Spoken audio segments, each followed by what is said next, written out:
لبيك لا شريك لك لبيك إن الحمد والنعمة لك والملك لا شريك لك لبيك اللهم لبيك لبيك لا شريك لك لبيك إن الحمد والنعمة لك والملك لا شريك لك لبيك اللهم لبيك لبيك لا شريك لك لبيك إن الحمد والنعمة لك والملك لا شريك لك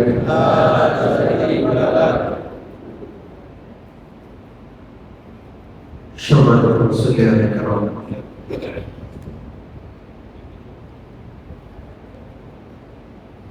স্বাভাবিকভাবে আমরা উমরার ইহরাম করে কাবা ঘরের সফরে রওনা করে থাকি।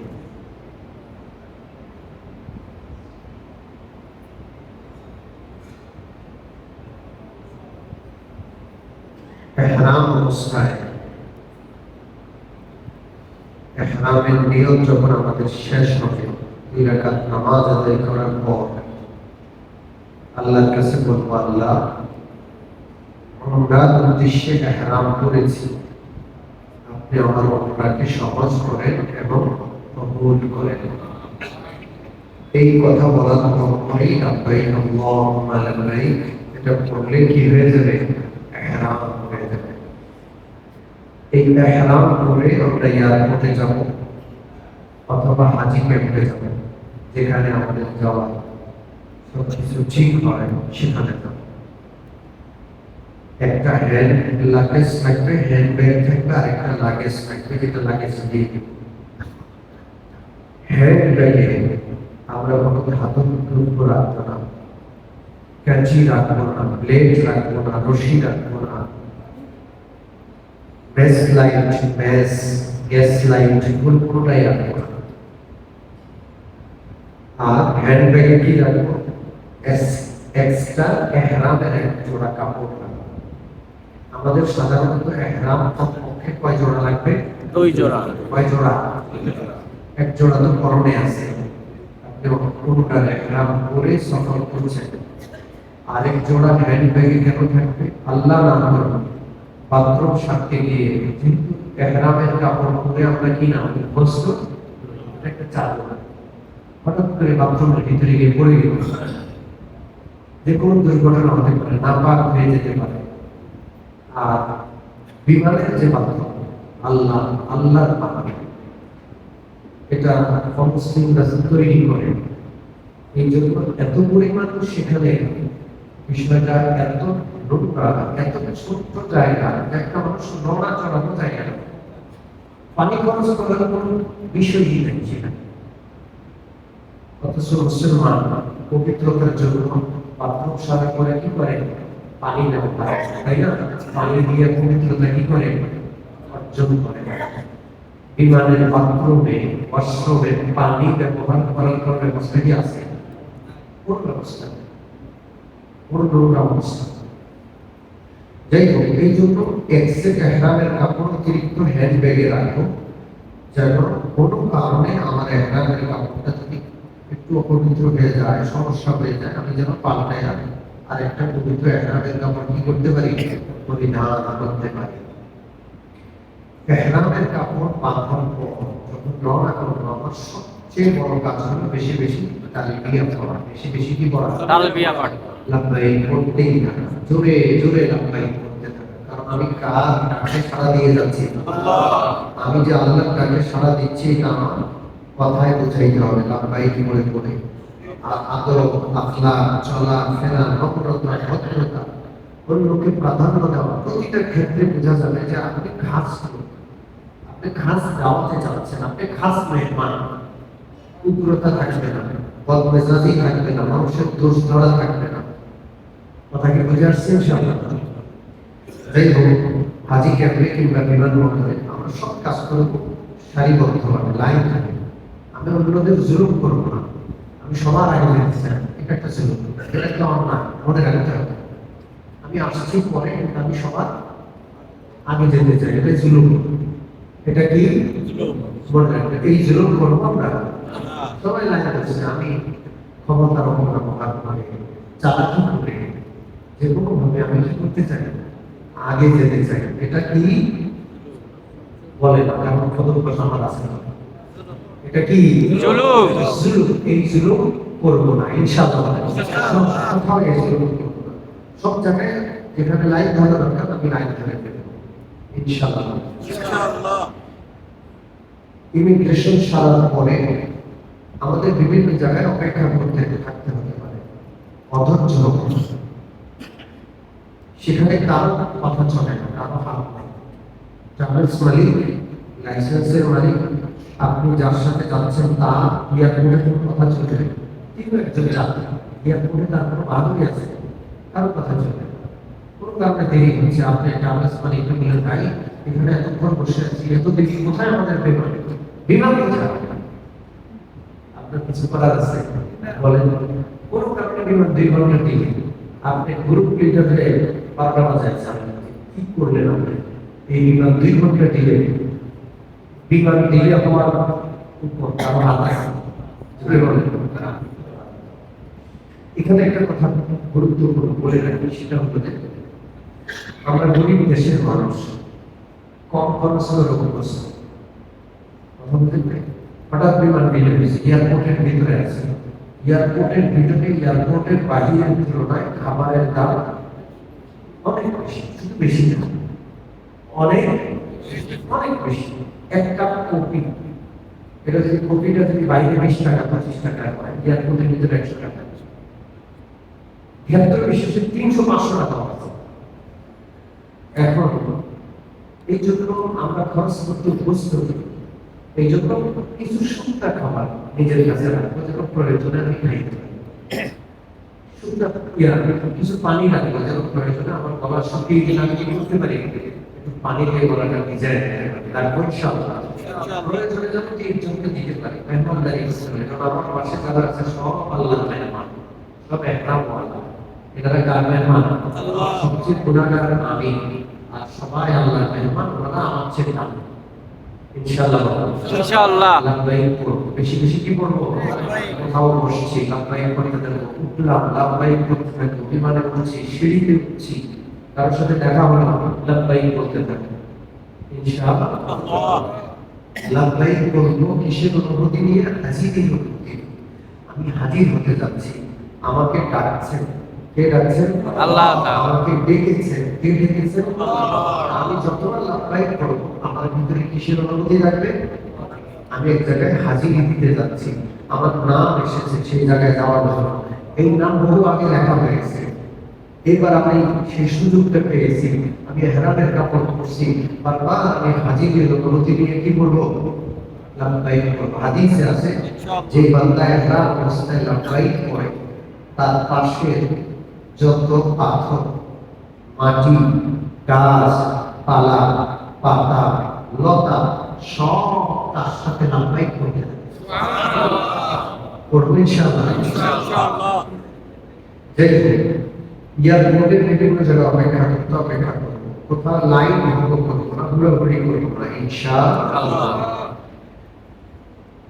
আমাদের সাথে যদি আমাদের মাহরাম কোনো মহিলা থাকে, তাদেরকে সঙ্গে নিয়ে, তাদেরকে কি রাখবো? কাউকে ফেলে চলে যাবো না, কাউকে ফেলে চলে যাবো না। আমি আমার অনেক স্বামী স্ত্রী দেখছি, একজনের বাথরুমে গেছে, একটু দেরি হচ্ছে, আরেকজন অতর্ক হয়ে আমরা লেগে চলে গেছি, দেখছি আমি। কঠিন অবস্থা হতেই পারে, মহিলা মানুষ আর আমাদের বাথরুম সাদা, মহিলা মানুষ আমাদের কাপড় চোপড় পরা, প্রস্তুত হওয়া, এগুলো কি একরকম হয়? পুরুষ মানুষের জামা আমার হাতটা তুত করে গেছিল, জামালে কাঁধের উপর রওনা করে দিয়েছি, হাতে হাতের দিকে হাত ধরে জামাটা করে তুত করে হাঁটতেছি। মহিলাদের পারে না, জোরে বলে এই জন্য ধৈর্য সারিয়ে দিতে হবে। হবো ইনশাআল্লাহ। যখন দলবদ্ধ ভাবে থাকবো তখন আসতে হবে। আমি সবার আগে চলে গেলাম, এটা যত না হয় আমি সবাইকে নিয়ে যাব এবং কাফেলার মধ্যে সবচেয়ে দুর্বলের প্রতি সবাইকে আনবে। কাফেলায় বৃদ্ধ আছে, কাফেলায় মামন আছে, কাফেলায় ছোট্ট শিশু থাকে।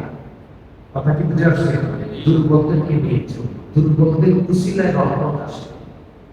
তুরজাকুনা বিদুআফা, হাদিসে আছে তোমাদেরকে রিজিক দেই আমি। আল্লাহ বলেন তোমাদের কমজোরদের উসিলায় আমি কামাই করি। স্ত্রী তো ঘরে থাকে, তারে খোটা দিই, কামাই কি কষ্ট তোমরা কি বুঝতে পারো? কথা কি বুঝে আসছে? খোটা দিই। একজন অসহায় বোন আছে, স্বামী করি একটা বিধবা, তারে খোটা দিই। বৃদ্ধ তারে খোটা দিই, পোলা বাইনের খোটা দিই। কিন্তু কামাই তো বুঝবি না, কামাই করি আমি বুঝি আমি। মনে রাখতে হবে কাউকে খোটা দিব না। আল্লাহ তাআলা আমি যাদের জন্য উপার্জন করছি তাদের উসিলায় আল্লাহ আমাকে উপার্জন দিচ্ছেন। মনে রাখুন ইনশাআল্লাহ। সবসময় দুর্বলদেরকে এই নজরে দেখুন যে আল্লাহ তাআলা তার উসিলায় আমাদেরকে রহমত দিচ্ছেন। মনে থাকবে ইনশাআল্লাহ। এখানে একটা বিষয় মনে রাখতে হবে, যদি আমাদের অনেকের ফ্লাইট হবে মদিনায়, ঢাকা টু মদিনা, যাদের ফ্লাইট ঢাকা টু জেদ্দা হবে তাদের ইহরাম মানতে হবে। যাদের ফ্লাইট ঢাকা টু কি হবে মদিনা হবে তারা ইহরাম করবেন না, তারা ঘর থেকে স্বাভাবিক পোশাকে মদিনা পর্যন্ত চলে যাবেন, মদিনায় থাকবেন। মদিনা থেকে যেদিন মক্কায় রওনা করে যাবেন সেদিন আপনার মদিনায় কি করতে হবে? ইহরাম। মনে থাকবে ইনশাআল্লাহ। বিমানে বসবো, সফর অবস্থায় সবচেয়ে বড় সমস্যা হলো আমরা অসচেতন থাকি, আমাদের নামাজ কাজা হয়ে যায়। গোটা 40 দিন 35 দিনের হজের সফরে হজ ইসলামের একটা বিধান, একটা ফরজ। কয়টা ফরজ? একটা। আর প্রতিদিন আমাদের নামাজ কয়বার? 5 বার। চিন্তা করে নামাজ কত গুরুত্বপূর্ণ। আপনি হজের সফরে যদি নামাজ কাজা করে ফেলেন, আপনার হজের সফরের বরকত কি করে দিলেন? নষ্ট করে দিলেন। হজের সফরের বরকতটাই শেষ করে দিলেন। এই জন্য খুব তীব্র দৃষ্টি রাখতে হবে আমার নামাজ যেন না ছুটে যায়। অনেকে ক্লান্তির কারণে বিমানে উঠে কেন ঘুম দেয়, কিসের নামাজ, নামাজের সময় কখন কেউ তার কোনো কি থাকে না, খেয়াল থাকে না। এটা যেন না হয়। মনে রাখতে হবে হজের সফরে নামাজ পড়তে হবে ইনশাআল্লাহ। ওযু ধরে রাখার চেষ্টা করব। বিমানে যেহেতু ফ্লাইটে সকলেই হাজি, সকলেই নামাজি। এখন এই একটা বিমানে 500-700 হাজি থাকে, সবাই যদি বিমানের বর্ষণে গিয়ে উঁচু করা শুরু করে বিশৃঙ্খলা দেখা দেয়। এই জন্য হজ ফ্লাইটে আমরা বলি তায়াম্মুম করতে। কি করতে বলি? তায়াম্মুম। উঁচু করতে গেলে শুধু সমস্যা না, উঁচু করতে গেলে দেখা যায় শেষে যারা টয়লেটে যাবে তারা কি পায় না? পানি পায় না, পানি পায় না, তারা কষ্ট পায়। এই জন্য হজ ফ্লাইটে উঁচু করতে যাবে না, বিমানে উঁচু নাই তায়াম্মুম করে কি করে নেব? মনে থাকবে ইনশাআল্লাহ। প্রত্যেকের ব্যাগে লাগবে একটা মাটির চারা থাকবে। আপনি 10 টাকা দিলে দেখবেন যে সকল দোকানে হজের সামগ্রী বিক্রি হয়, একরামের কাপড়, সেখানে মাটির ঢেলাও বিক্রি হয়। আপনি আপনার ব্যাগের সাইড পকেটে মাটির ঢেলাটা রাখবেন। আমাদের সময় আপনি মাটি বের করে আপনি নিচে তায়াম্মুম করেন, পাশে ভিতর বিক্রি করেন, তায়াম্মুম করতে সহযোগিতা করেন। তায়াম্মুম করতে জানি কে কে জানে? হাত তুলি। আচ্ছা, হাত নামান। অনেকে আমরা জানি না ওযুর বিকল্প তায়াম্মুম। ওযু গোসলের বিকল্প কি? তায়াম্মুম। ওযু করি, গোসল করে কি দিয়ে? পানি দিয়ে। কোথাও পানি নাই অথবা পানি আছে, আমি পানি ব্যবহারে অনুপযোগ্য, আমার জ্বর বা এমন অসুস্থতা যেখানে পানি ব্যবহার করা যাচ্ছে না। বিমানে আছে পানির সংকট, 500-700 হাজি বিমানে সামান্য পানি থাকে, ওয়াশরুমে পানি ব্যবহার করতে তারা দেয় না, শুধু হাত ধুতে দেয়। যাই হোক, তো সবাই মিলে উজু করলে পানি শেষ হয়ে যাবে, কষ্ট হবে, পরে নোংরা হয়ে যাবে পাথর। এই জন্য উজু করবো না, তায়াম্মুম করবো। তায়াম্মুম হলো তায়াম্মুমের মাটি হাতে মাপতে হবে, দেখে তায়াম্মুমে কয় ফরজ? 3 ফরজ। জোরে বলেন। 3 ফরজ। 1 নম্বর ফরজ নিয়ত করা, 1 নম্বর ফরজ নিয়ত করা। 2 নম্বর হাতে মাটি মেখে, মাটির ঢেলাটা হাতে রেখে সম্পূর্ণ মুখ একবার কি করবো? 3 নম্বর ফরজ হলো যখন হাতে কবরি সহ কি করবো? মাসে। আবার মাটি লাগানো, মুখে মোশক করার পরে আবার মাটি লাগানো, আবার 2 হাত কি করবো? বাস, তায়াম্মুম হয়ে গেছে। এখন ওই যে বাবা আপনি এখন নামাজ আদায় করবেন, করবো ইনশাআল্লাহ। ইনশাআল্লাহ।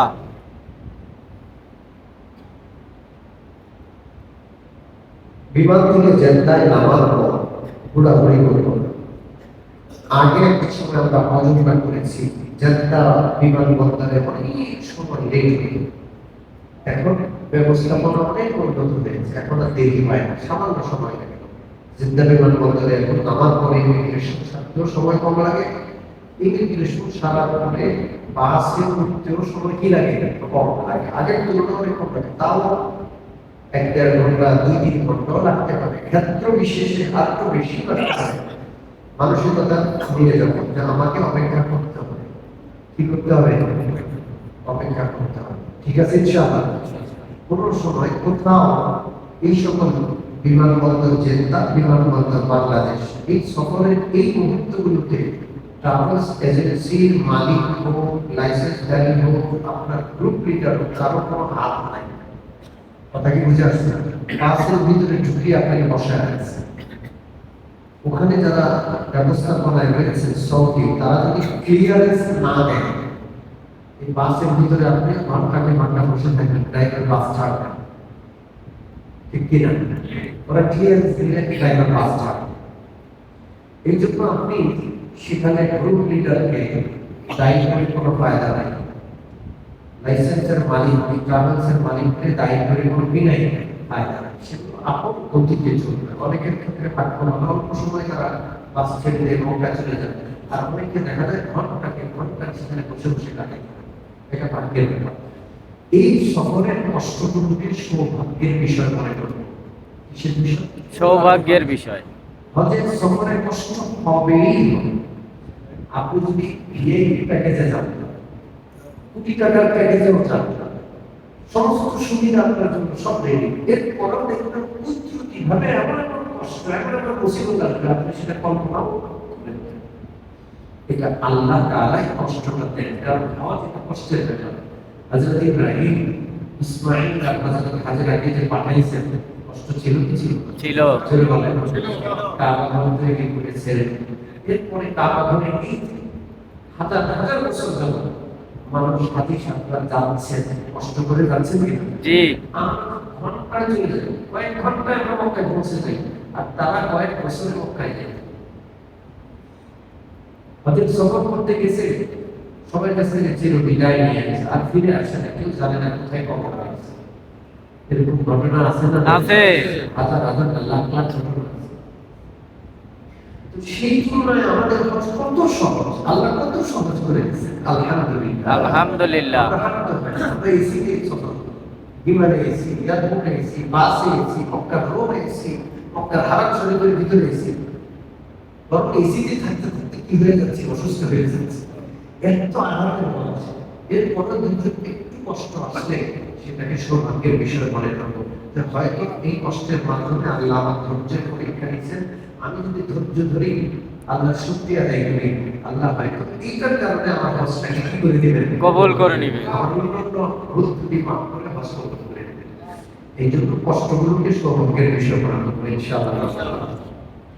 মক্কা শরীফ পৌঁছার পর, মক্কা শরীফ পৌঁছার পর ওমরা পালন করতে তাড়াহুড়া করবো। কথা কি বুঝে আসছে? যদি আমি আপনি নতুন হই, কোনোভাবেই একা যাবে না, গ্রুপের সাথে যাবে, দলের সাথে যাবে।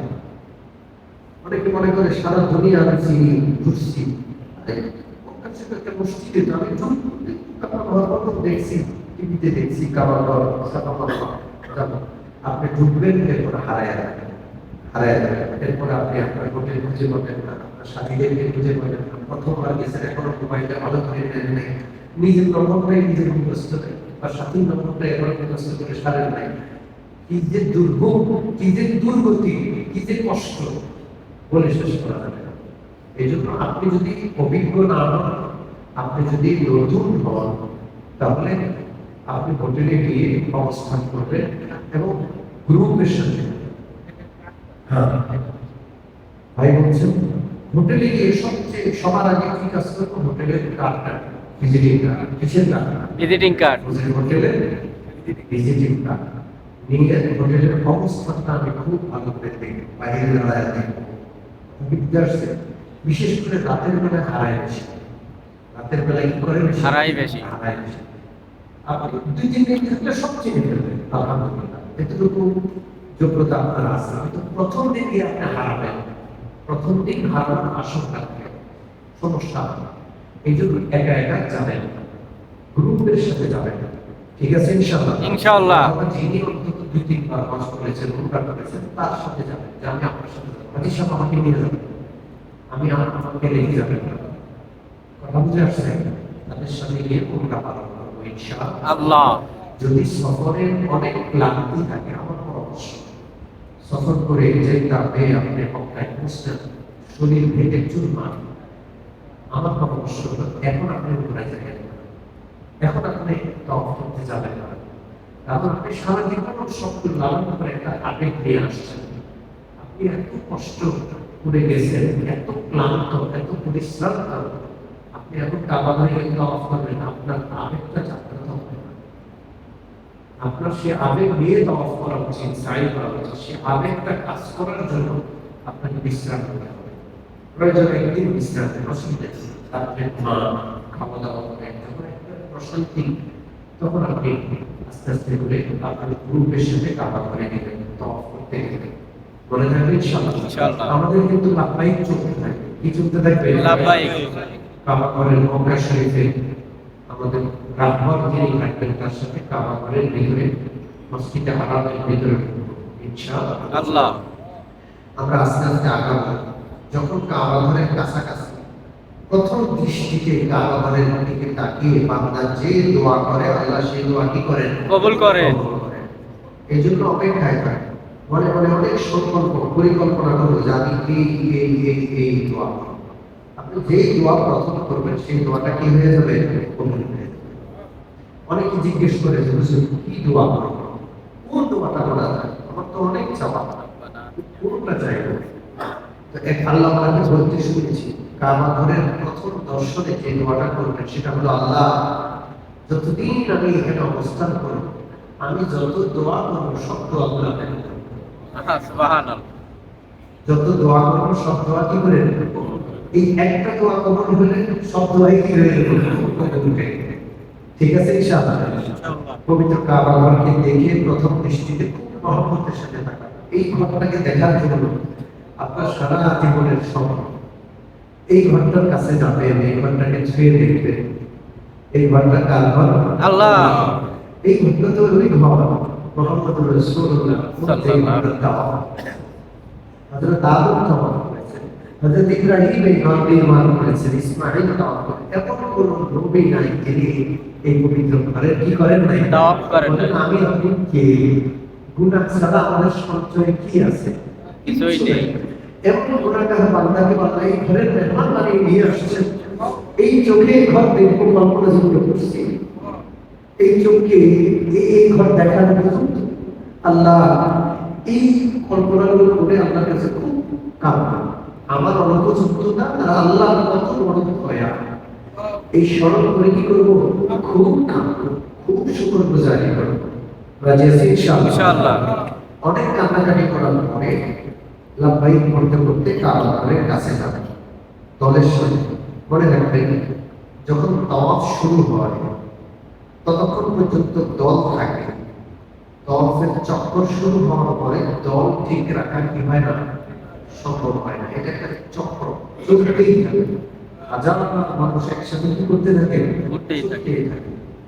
এই কোন দিকে ছুটে যায়, চলে যায়, তৎসব হয়ে যায়, এটা ঠিক রাখা কি হয় না, সম্ভব হয় না। এই জন্য সেখানে কাবা ঘরের চত্বরে গিয়ে চতুর্দিকে তাকানো এবং সবাই একটা জায়গা নির্ধারণ করবো, সেখানে পিলার নম্বর আছে, সবুজ বাতি আছে, বিভিন্ন গেট নম্বর, গেটের নাম আছে, যেমন king Fahd gate, king Abdul Aziz gate, Umrah gate, বিভিন্ন গেটের কি আছে, নাম আছে। ইংরেজিতেও নাম আছে, নম্বর আছে, আর আরবিতেও নাম আছে, নম্বর আছে। কথা বুঝে আছে? কিং ফাহাদ গেট 79, কিং কত নম্বর? 79 না? কিং ফাহাদ গেট, এটা হলো সবচেয়ে বড় গেট এবং এই দিক দিয়ে সবাই প্রবেশ করে বের হয়। তো আপনি বুদ্ধি করে আপনি নম্বর ঠিক করে নেবেন এবং বলবেন যদি আমরা হারিয়ে যাই, আমরা কোনো গেটে সবাই যাই, সবাই কোনো গেটে।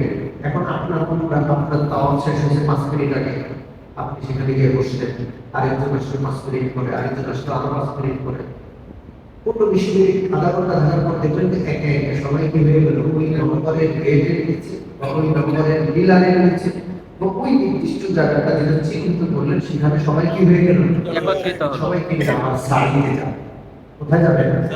সাই করার সময় বা সাইডে হারাই না, তবে যতটা হারিয়ে যায় সাইডে ততটা কি করে না, হারায় না। মনে থাকবে ইনশাআল্লাহ। কাবা ঘরের চত্বরে, কাবা ঘরের চত্বরে যে নামবেন, এই চত্বরটা বড় দামি। এই চত্বরটাতে 300 নবীর কবর আছে। সুবহানাল্লাহ। 300 ঐতিহাসিক বর্ণনা, এটা হাদিস না, এটা কি ঐতিহাসিক ইতিহাস। হযরত ইসমাঈলের কবর এখানে, হযরত হাজেরার কবর এখানে। এখন যত বড় চত্বর, মাতাব বলে এটাকে, তাওয়াফের জায়গা। মাতাব মানে কি? যেখানে হেঁটে মানুষ তাওয়াফ করে, এটাকে আরবিতে কি বলে? মাতাব বলে। এখন মাতাবটা যত বড়, একটা সময় গোটা মক্কা নগরীটাই এত বড় ছিল, এটাই মক্কা নগরী ছিল।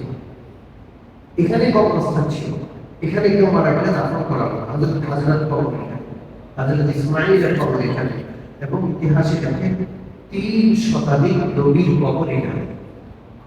এখন আপনি চিন্তা করেন, আমি আপনি কে সেখানে পা দিয়ে রাখার, সেখানে পা রাখার কোন যোগ্যতা কি আছে? না। অপবিত্র আমরা, গুনাহ ছাড়া কি আছে?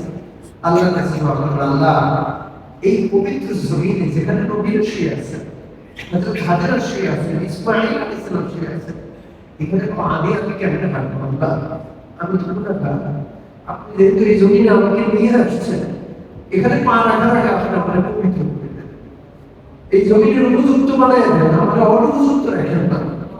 এতই মেহেরবানি করছেন, আপনার ঘরে আসছেন, তাওয়াফের জায়গায় পর্যন্ত নিয়ে আসছেন, আল্লাহ আমার পবিত্র করে দূর করে দেন, আমাকে পবিত্র বানায় দেন, এই জমিনের যোগ্য বানায় দেন। দোয়া করবো ইনশাআল্লাহ।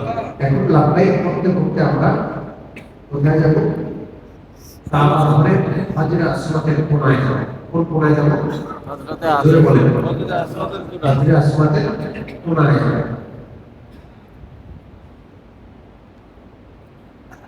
এই যে দেখেন কাবা ঘর, 4 কোণা। এটা কি? এটা কি? কাবা ঘর। এটা 4টা কোণা আছে। কথা কি বুঝে আসছে? এটা 4টা কি আছে? কোণা আছে। কোণা আছে। এটা পশ্চিম, এটা পূর্ব, এটা উত্তর, এটা দক্ষিণ। আমাদের এখানে তো এরকম, তাই না? খুব ভালো করে মনে রাখবেন, এই যে পশ্চিম কর্ণা, পূর্ব কর্ণা, পূর্ব কর্ণা নিয়ে পূর্ব দক্ষিণ কর্ণার হলো হাজরে আসওয়াদ। এটা কি? হযরতে আসওয়াদ। জোরে বলেন। হাজরে আসওয়াদ এটা জান্নাতি পাথর। জান্নাত থেকে আল্লাহ তাআলা এটাকে সাদা শুভ্র করে পাঠিয়েছেন। মানুষজন এটা থেকে চুমু দিচ্ছে, ধরছে, এটা মানুষের পাপ শোষণ করে, পাপ শোষণ করতে করতে এটা কালো হয়ে গেছে। কথা কি বুঝে আসছে? এটা এখন হাজরে আসওয়াদ, এখানে প্রথিত আছে, প্রথিত। এটা হাজরে আসওয়াদের কোণা। ঠিক এই কোণা থেকে তাওয়াফ শুরু হবে। এই যে চত্বর বিশাল, মানুষজন এখানে এসে হজরত আসওয়াদের কোনায় এসে হজরত আসওয়াদের দিকে ফিরে হাতটাকে উঁচু করে বিসমিল্লাহ আল্লাহু আকবার লা ইলাহা ইল্লাল্লাহ আসসালাতু ওয়াসসালামু আলা রাসূলিল্লাহ। শুধু বিসমিল্লাহ আল্লাহু আকবার বলে আপনি মনে মনে নিয়ত করেন, আল্লাহ আমি আপনার পাথরে হযরত আসওয়াদ পাথরে হাত লাগাইলাম, এই নিয়ত করে হাতটাকে কি করবেন? চুমো দিবেন। আর বলবেন, আল্লাহ আমি তাওয়াফ করছি, আমার তাওয়াফকে সহজ করে কবুল করেন। পারবো না? ইনশাআল্লাহ। আল্লাহ আমি তাওয়াফ শুরু করছি, আমার তাওয়াফকে সহজ করে কবুল করেন। এই হযরত আসওয়াদকে চুমো দিয়ে তাওয়াফ শুরু করবেন। তাওয়াফ শুরু করার আগে কয়েকটা বিষয়, প্রথমে আমি কাবার পরিচয় দিই। কাবার এখন মাত্র 3টা কোণা বাকি হয়ে গেছে। এটা হলো হযরত আসওয়াদ, এটা হলো এই জায়গায় কাবাগরের এই জায়গায় ঘেরাও করা জায়গা আছে, এটাকে হাতিম কি বলে? হাতিম। জোরে বলে হাতিম। এটা কাবাগরের বাহিরে চত্বরে ঘেরাও করা একটা জায়গা। এটা একটা সময় কাবাগরের ভিতরে ছিল। কি ছিল? কাবাগরের ভিতরের অংশ ছিল। কুরাইশ যখন কাবাগর নির্মাণ করা শুরু করলো, তাদের হালাল টাকা শেষ হয়ে গেছে, এখন এটা বাকি রয়ে গেছে, হালাল উপার্জন আর নাই। সে জাহিলি যুগেও মসজিদে আল্লাহর পথে তারা হালাল টাকা